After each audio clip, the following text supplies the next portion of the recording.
here is a Khan Academy topic that I really would have loved to have taught. It would have helped you at different points in the year. I figured I'll show it to you now. It's not so hard, so hopefully some of you will use it and it'll help your progress go up. It's something that for sure will come up in Algebra 2. Won't come up so much next year with geometry, but it's a good skill to know. So it says to simplify, remove all perfect squares from inside the square root. So you see you have root 18. I'm going to rewrite this on a smart notebook file so that you could follow along. You have root 18 and they want you to remove the perfect squares. Well, what's a perfect square? Well, 1 squared is 1, so 1 is a perfect square. 2 squared is 4, so 4 is a perfect square. 3 squared is 9, so 9 is a perfect square. 4 squared is 16. So all of these numbers that came from squaring a whole number are called perfect squares. So when I look at root 18, I could write it as a product of two numbers. So I could take root 18 and divide it up and say that's root of 9 times 2, because that is the same thing. 9 times 2 is 18. Now they want me to pull out that perfect square. What's the perfect square? 9.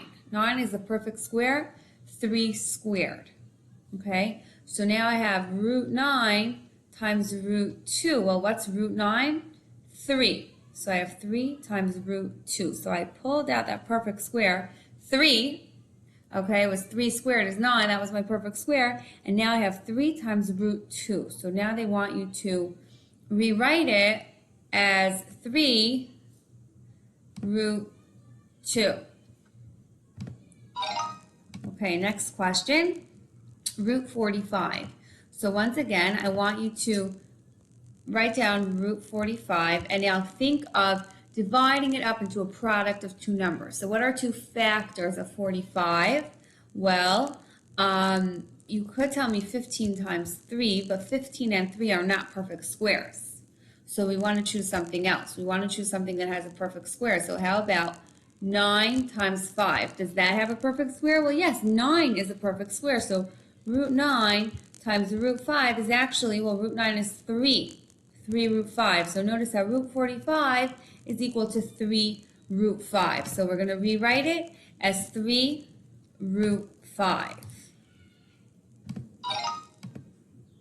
Root 63. So it looks like they keep giving us the same thing, because root 63, you also could pull out a 9, a 3, right? We also have 9 inside there as the perfect square. We have 9 times 7, and root 9 is 3, and we still have root 7. So 3 root 7 would be the answer.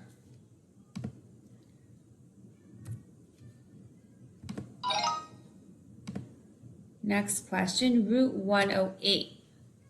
Let's see, would this also have a 9 in it?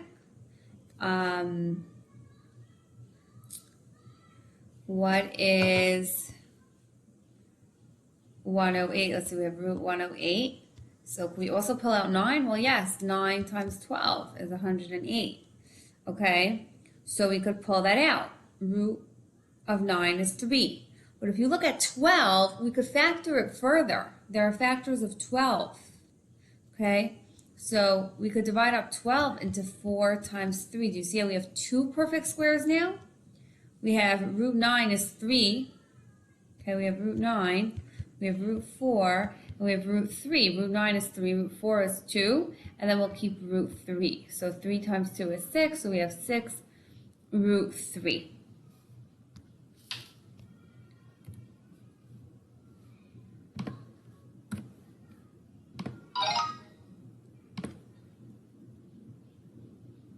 Okay, and look at that. We got it. So we're done. Let's see, here they want you to simplify it with variables. So simplify square roots with variables. Root 48 b to the 7th power. So not only are we removing the root from 48, but we're also taking out all the perfect squares from b to the 7th power. What does that mean? So let's see, let's divide 48. 48 would be, we could say 12 times 4, right? Then if we want to get a perfect square out of b to the 7th power, well, anything squared. So b squared and b squared and b. Do we see how, oh, b squared and another b. So now we have 2, 4, 6, 7 b's, which is what we had up there. But each one is written as a perfect square. So how many perfect squares do we have? Well, b squared is 1, b squared is another, b squared is another. So we pulled all that out of the radical.